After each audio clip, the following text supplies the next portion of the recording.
Salam aleikum. Sejam bem-vindos. Meu nome é João. Eu fui exilado na ilha de Patmos e agora vou contar para vocês um pouco daquilo que Deus me revelou quando estive lá nessa ilha. Ele pediu que eu escrevesse carta às igrejas da Ásia Menor. E essas cartas continham junto informações a respeito de períodos da história da igreja. Nós vamos descobrir um pouco mais estudando cada uma dessas 7 igrejas da quais eu escrevi. A primeira igreja que nós vamos falar é a igreja de Éfeso. Éfeso, vocês podem ver imagens, Éfeso era uma cidade comercial.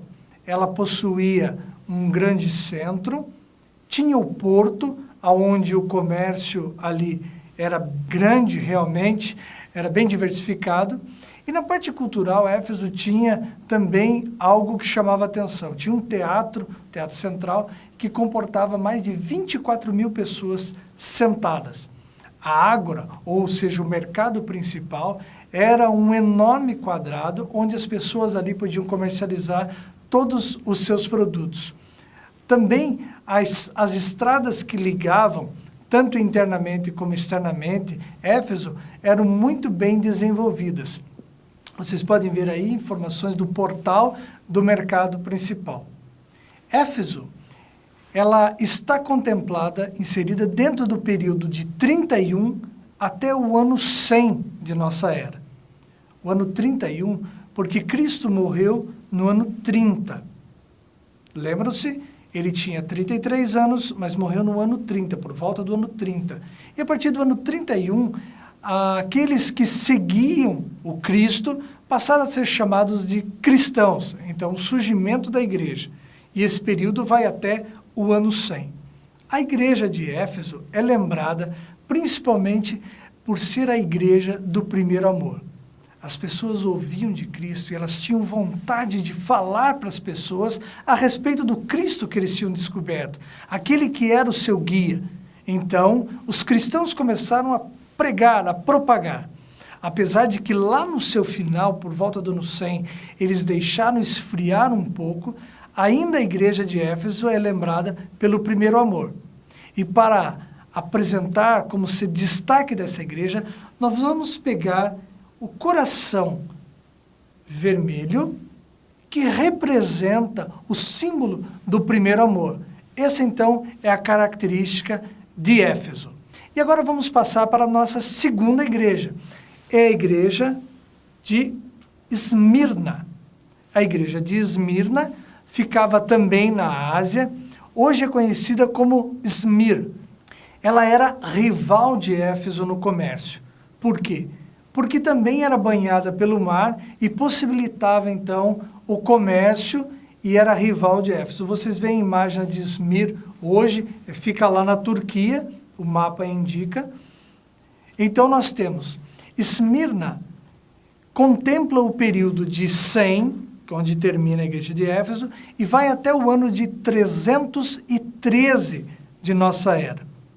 Na igreja de Esmirna, existiu um período onde eles, na vontade de crescer, eles começaram a batizar as pessoas e esqueceram as doutrinas.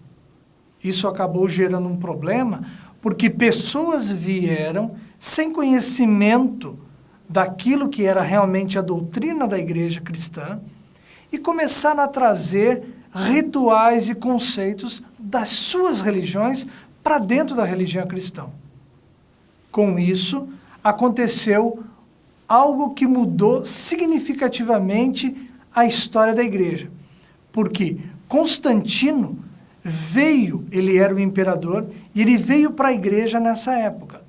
Consequentemente, Constantino, para querer agradar a todo mundo, estabeleceu que cada um poderia manter os seus costumes, só que o dia de guarda seria único. Percebem? Tudo poderia se manter como estava, apenas um ponto, o dia de guarda. E foi nessa época que o dia de guarda do sábado foi transferido para o domingo.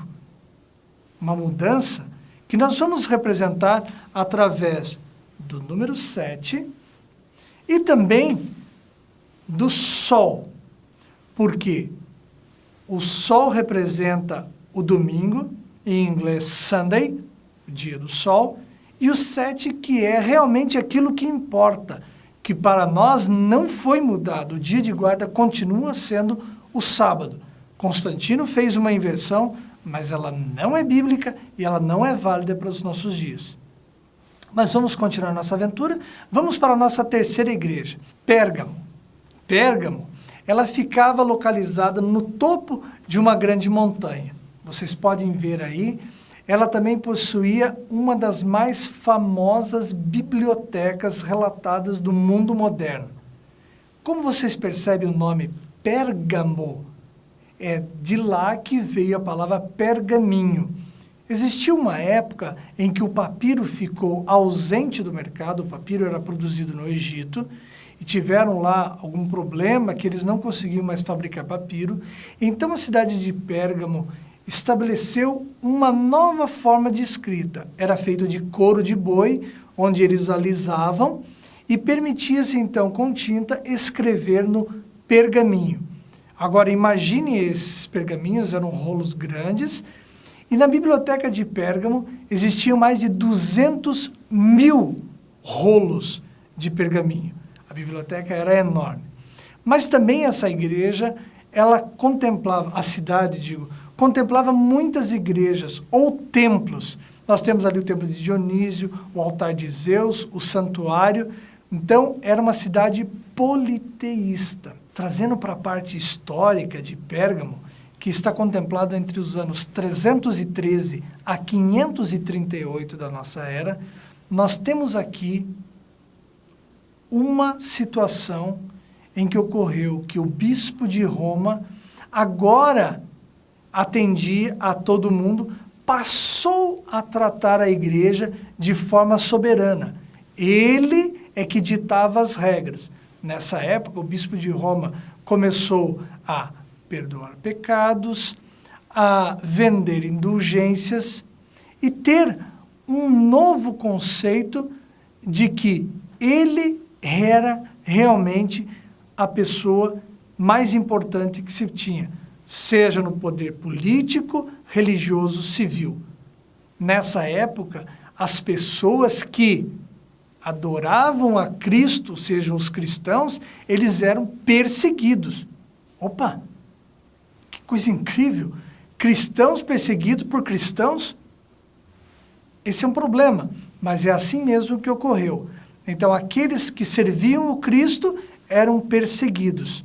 E nós tivemos aí cenas muito complicadas e terríveis para os cristãos, que nessa época eles tinham a sua cabeça colocada a prêmio. Nós vamos colocar aqui para representar a mitra, que representa o domínio do poder papal, ou seja, o bispo de Roma na igreja de Pérgamo. Nossa próxima igreja é a igreja de Tiatira. Ela ficava num vale fértil, ela tinha ali a sua plantação, mas ela tinha um comércio também que era muito amplo. Nós vemos ruínas do mercado, também muito grande o comércio daquela época. Todas as igrejas, vocês perceberam, as cidades, elas tinham uma forte tendência ao comércio. Nós vemos aqui na parte histórica que a igreja de Tiatira, ela contempla o ano de 538 a 1517. Aqui vocês já podem perceber uma parte da história, porque esse é o período da Idade Escura, onde as pessoas realmente eram perseguidas, condenadas e mortas. Porque o bispo de Roma, aquele que tinha o poder de tudo, ele agora realmente fazia pressão, e aqueles que queriam seguir a Bíblia ou ter adoração a Deus, eles eram mortos. Nós vamos trazer a imagem aqui da corrente, e também vamos trazer a outra imagem, que é a imagem da espada, onde as pessoas realmente eram mortas.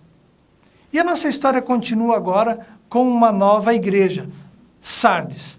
Sardes, ela também ficava no meio de duas montanhas, vocês podem perceber aqui, e ela tinha no seu centro várias sinagogas, termas, o templo de Ártemis era na cidade de Sardes, e também tinha ali uma praça central e uma termas.